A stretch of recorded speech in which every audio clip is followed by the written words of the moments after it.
Welcome to Mr. Finance, where global events meet real consequences. You are watching a divorce, not a trade dispute, not a diplomatic spat, a divorce. And like every divorce, this one is about who gets the house, who gets the kids, and who gets destroyed when the lawyers walk out. Donald Trump just made the worst calculation of his political life. He looked north. He saw a friendly neighbor. He saw a country that apologizes when you step on its foot. He saw 40 million people spread across a frozen wasteland who need America to survive.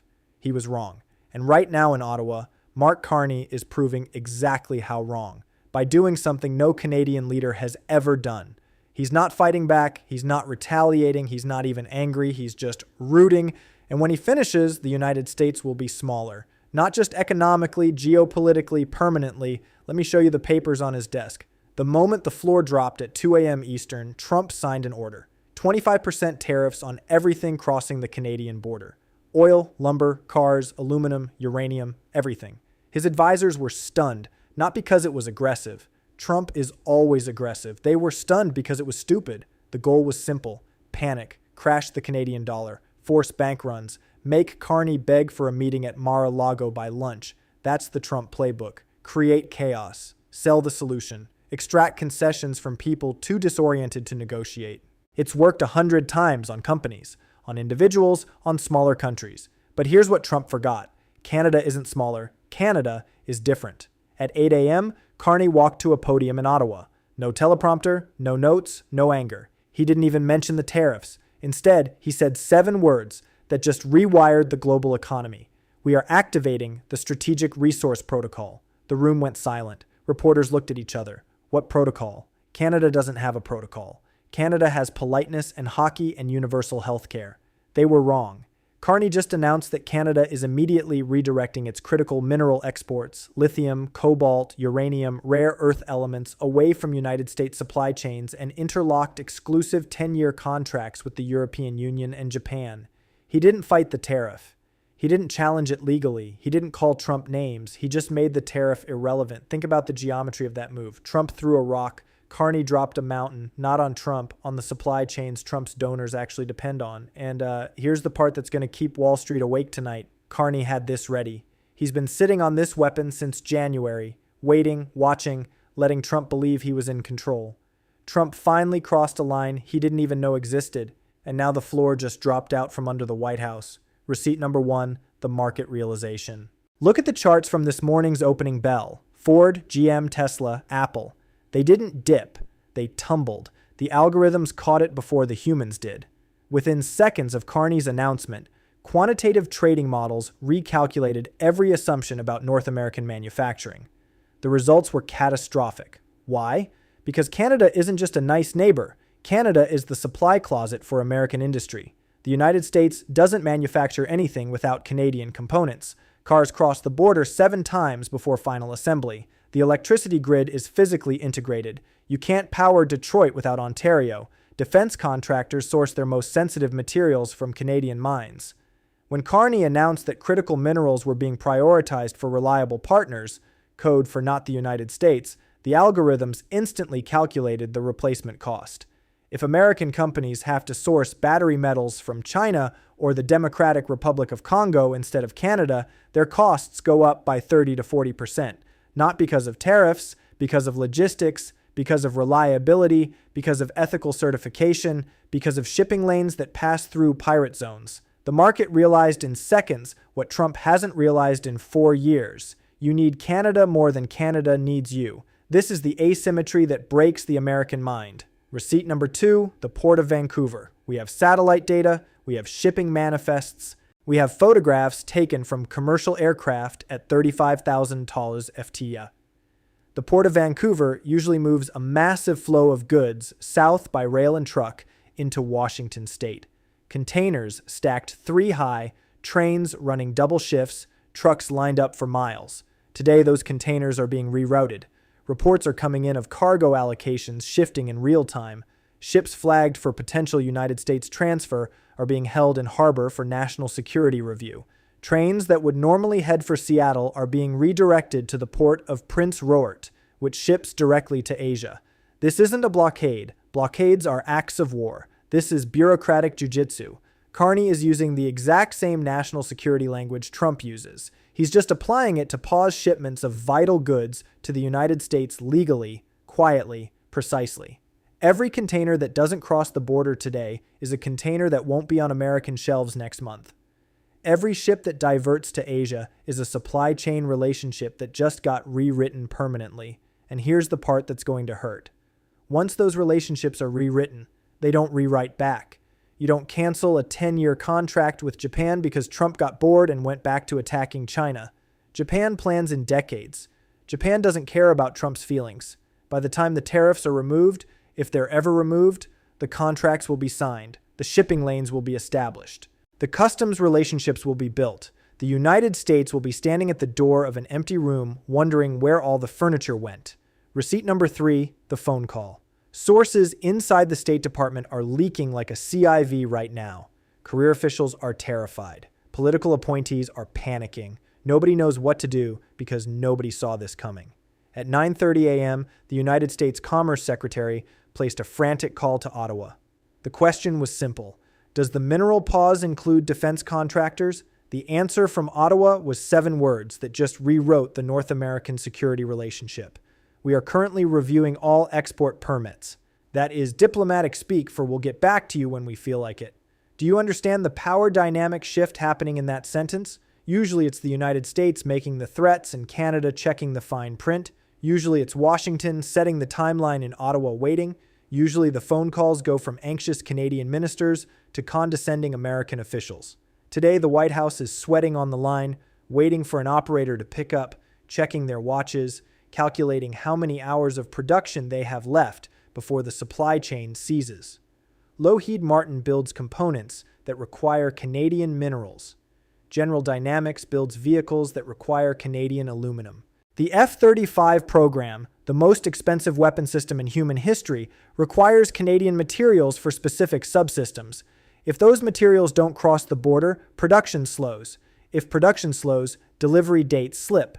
If delivery dates slip, contracts get renegotiated. If contracts get renegotiated, the entire defense industrial base starts looking for alternative suppliers. Alternative suppliers who don't answer their phones at 9:30 a.m. because they're in a different time zone or a different alliance system or a different geopolitical reality. This is how empires decline. Not with a bang, with a phone call that doesn't get returned. Receipt number 4, the joint statement. While Trump was posting angry messages about ungrateful Canada and unfair subsidies and terrible trade deals, a joint statement was quietly released from Brussels and Ottawa. The president of the European Commission and Mark Carney issued a declaration of critical alliance. They didn't just shake hands, they signed a framework that integrates Canada's resource grid with Europe's industrial base. Read that sentence again. Canada's resources, Europe's factories, America's competitors. The framework includes provisions for joint research and development, for shared infrastructure investment, for streamlined customs between Canadian ports and European manufacturing hubs, for worker mobility and technology transfer, and all the boring bureaucratic details that actually make economies work. This proves Carney had this ready. He didn't write this plan this morning. He's been keeping this weapon under the desk since his first week in office, waiting for Trump to make a mistake big enough to justify using it. Trump crossed the line. Carney pulled the trigger, and now the bridge is burning. Why Trump is spiraling. Look at the frequency of the posts. Look at the capitalization. Look at the exclamation points.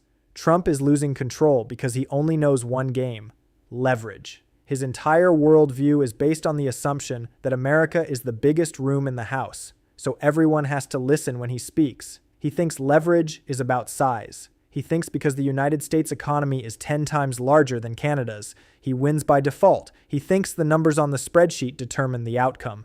That's 1980s thinking. That's real estate developer thinking. That's the logic of a man who has never encountered a situation where being bigger actually makes you more vulnerable. In the modern world, leverage isn't about size. It's about choke points. It's about who controls the narrow passages that everything else must flow through. It's about who owns the resources that cannot be substituted. It's about who can afford to wait. Trump just handed Carney the moral high ground and the economic trigger at the same time by threatening a 25% tariff. Trump violated the USMCA agreement. He broke the rules. He gave Canada the legal right to retaliate under international trade law. That's what Trump expected. A retaliatory tariff on bourbon or ketchup or Harley-Davidsons, the usual dance, the predictable escalation. Instead, Carney attacked the choke point. He didn't tax American goods. He redirected Canadian resources. He moved the conflict to a domain where Canada has the advantage and the United States has the vulnerability. Trump is reactive. He wakes up, watches Fox News, gets angry, and issues an order. He assumes the other side will panic. He assumes the sheer weight of the American market will crush resistance. But what happens when the other side doesn't panic? What happens when the other side is led by a guy who ran the Bank of England through Brexit, who ran the Bank of Canada through the 2008 financial crisis, who understands global capital flows better than Trump's, understands his own golf course irrigation? Carney isn't playing to the crowd. He's playing to the system. He's exploiting the gaps between the rules. He's using Trump's aggression as the justification for a strategic realignment that Canadian leaders have dreamed about for decades but never dared to attempt. Trump thought he was punishing a subordinate. Instead, he just threw a wrench into his own engine. And now that the engine is smoking, he doesn't know how to fix it because he fired all the mechanics. He drove away the experts. He surrounded himself with people who tell him he's winning. The Europeans are laughing. The Canadians are standing tall. The Japanese are signing contracts. And the American voter is about to wonder why their grocery bill just went up again. The terrifying competence of Mark Carney. Whatever you think of his politics, you have to admire the execution.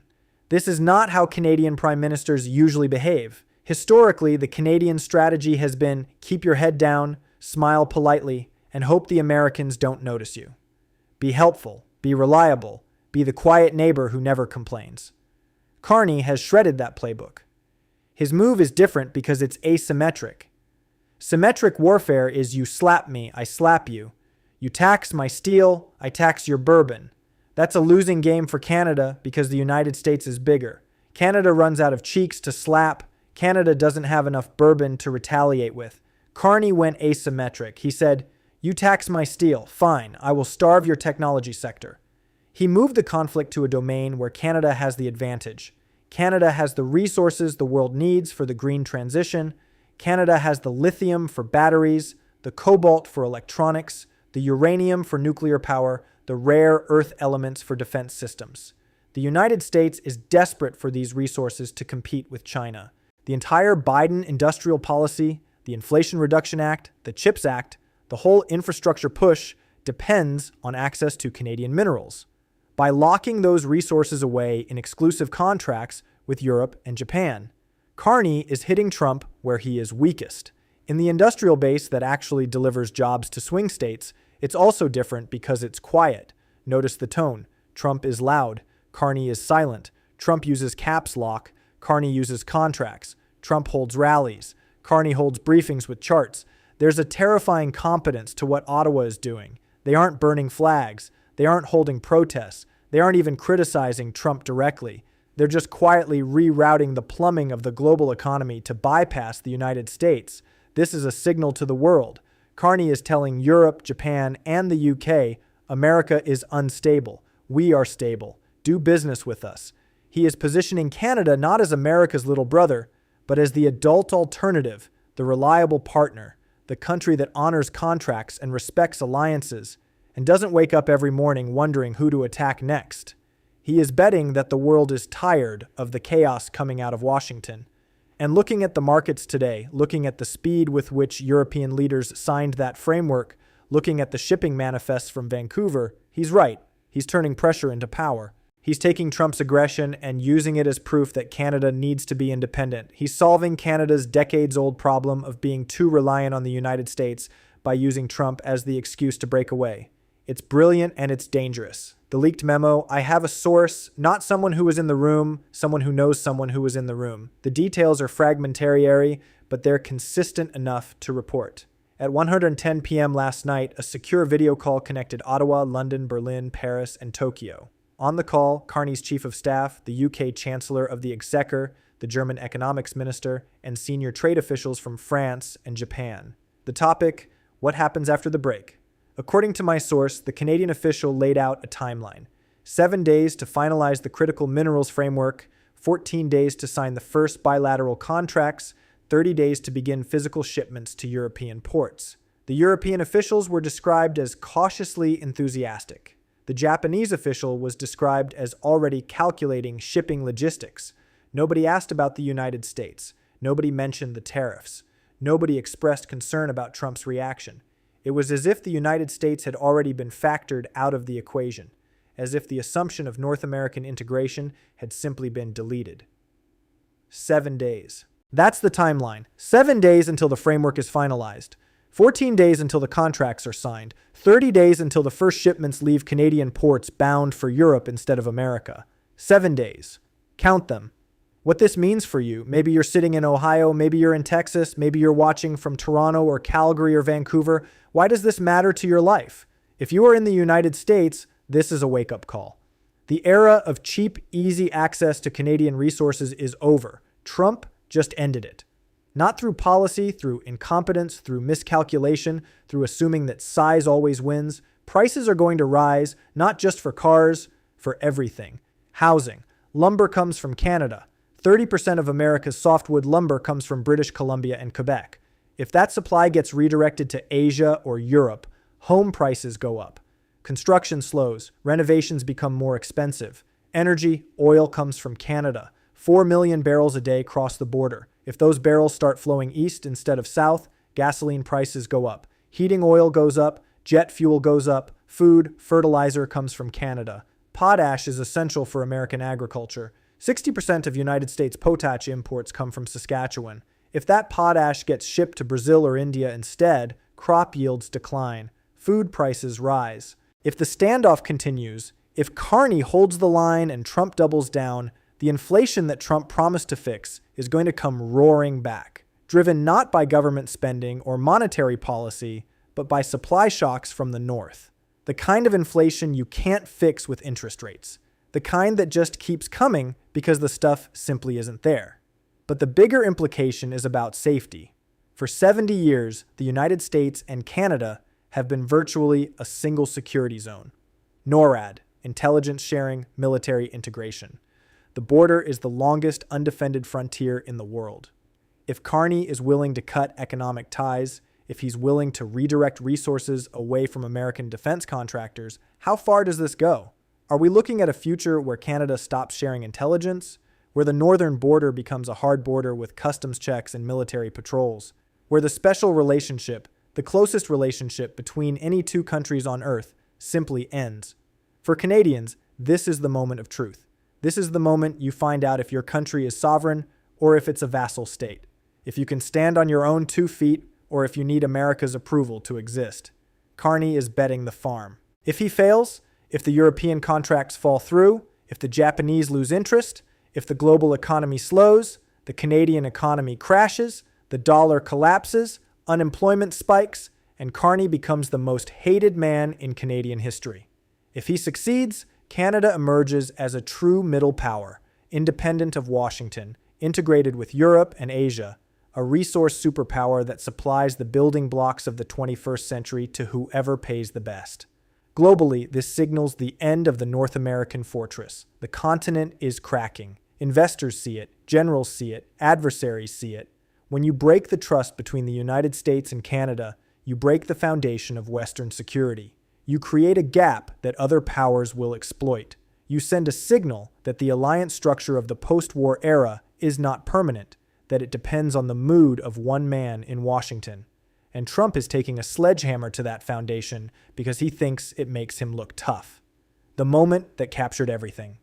There was a moment during the press conference. A reporter asked Carney, "Mr. Prime Minister, aren't you afraid of provoking the president? What if he closes the border completely?"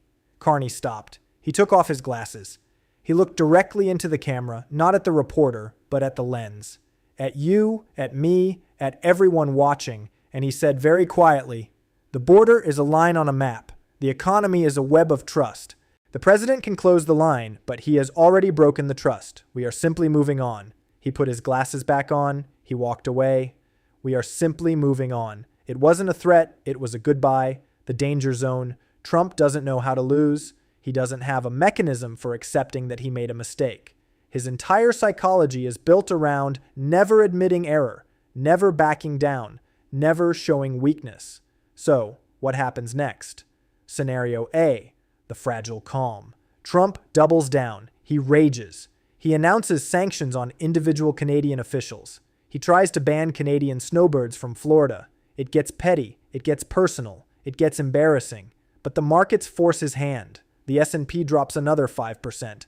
Donors call. CEOs scream. Factory owners in swing states start making layoff announcements. Trump carves out exemptions. He quietly removes the tariffs. He claims victory, says he fixed the deal, says he won, says Canada blinked, but the damage is done. Canada keeps its new contracts with Europe. The framework remains in place. The rerouted supply chains don't reroute back. America gets a symbolic victory and a permanent loss. Scenario B, catastrophic escalation. Trump declares a national emergency. He orders the seizure of Canadian assets in United States jurisdiction. He tries to forcefully inspect every truck at the border. The border gridlocks, food rots, and trailers. Auto plants in Michigan shut down within 48 hours because they don't have parts. Layoffs ripple through the Midwest. Unemployment spikes. Foreclosures begin.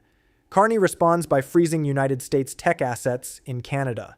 American companies operating in Canada find their bank accounts inaccessible, their intellectual property locked, their employees unable to get paid. It becomes a full-blown economic Cold War, not with China, with Canada, with the country that shares your electricity grid and your intelligence network and your longest border. Investors flee both countries. The dollar weakens, the loonie collapses, the global economy stumbles, and somewhere in Beijing, they're watching and smiling. In calculating exactly how to exploit the gap. Scenario C, the strategic reset. Trump realizes he stepped in a bear trap. He fires a scapegoat, blames the deep state for the tariff idea, tries to pivot to attacking China or Mexico instead. Pretends the Canada fight never happened. Carney receives a phone call, not from Trump, from someone lower, someone who says, "We need to fix this. What do you want?" Carney lists conditions, reaffirmation of the USMCA, guarantees of no future tariff threats, compensation for the market disruption, a commitment to negotiate critical minerals access as equals, not as supplicants. Trump agrees grudgingly, bitterly, with bad grace. The tariffs are removed, the contracts with Europe remain, but Canada agrees to maintain some supply to the United States. The crisis passes. But here's the problem with Scenario C. You can't unring the bell. The trust is broken. Carney isn't going to tear up those contracts just because Trump changed his mind. The European framework isn't going to dissolve because Trump got bored. The shipping lanes aren't going to revert because Trump claimed victory. The shift has happened. Canada has started looking east and west instead of just south. That orientation doesn't reverse. It compounds. It builds. It becomes the new normal. America has lost something it can never get back. The unquestioning loyalty of its northern neighbor. The countdown. 7 days until the European framework is finalized. 14 days until the first bilateral contracts are signed. 30 days until the first shipments leave for Europe instead of America. This is the part where leaders usually calm it down, where they find an off-ramp, where they de-escalate, but Trump doesn't do calm, and Carney isn't backing down.